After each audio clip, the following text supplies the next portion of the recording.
안녕하십니까. 뉴스데스크 이어서 광주에서 전해드립니다. 광주시교육청이 기간제 근로자 343명을 무기계약직으로 전환하기로 결정했습니다. 지난 8월 말 구성된 광주시교육청 정규직 전환심의위원회는 공개경쟁 채용시험으로 채용된 기간제 근로자 343명을 무기계약직으로 우선 전환하기로 했습니다. 또 기간제 근로자의 정규직 전환 범위와 전환 방식 등에 대해 심의하고 올해 말까지 최종 결정하기로 했습니다. 올해 전남 지역 쌀 생산량이 82만 톤에 달할 것으로 예상됐습니다. 호남지방 통계청이 올해 쌀 예상 생산량을 조사한 결과 지난해 84만 6천 톤보다 3.2% 줄어든 82만 톤으로 전망됐습니다.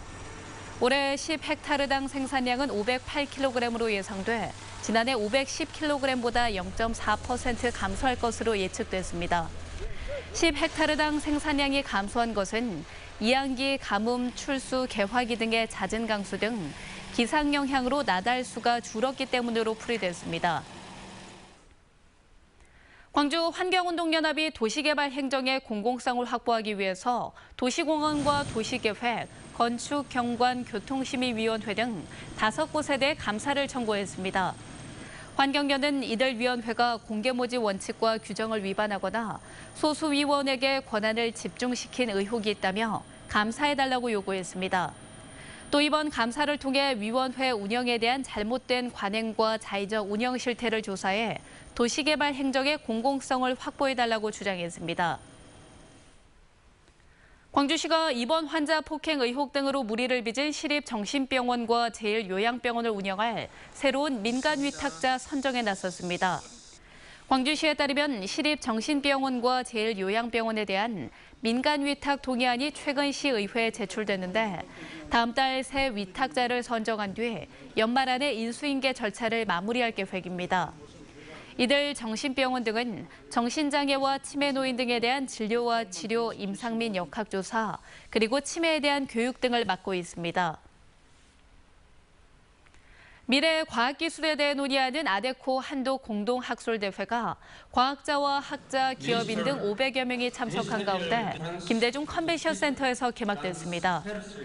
미래를 위한 기술을 주제로 내일까지 계속되는 이번 공동학술대회에서는 전기차와 수소 전기차, 로보틱스, 헬스케어 그리고 스마트 도시계획 등에 대해서 활발한 논의가 펼쳐질 예정입니다.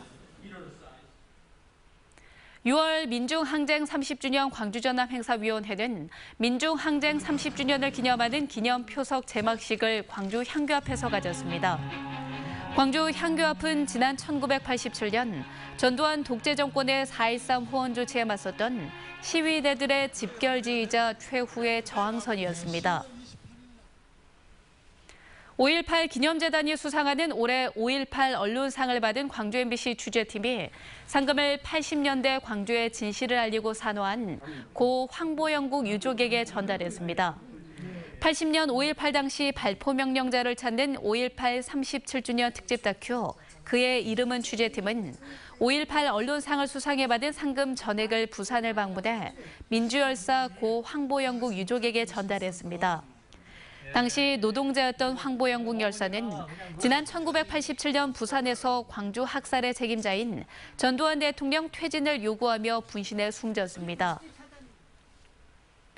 류혜경 서강병원 원장이 아너소사이어티 회원에 가입했습니다.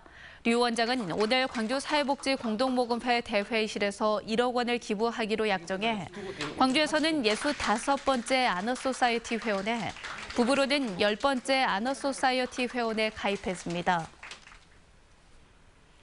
도로변 은행나무 열매를 채취하고 싶은 시민은 다음 달 10일까지 광주시에 신청하면 됩니다.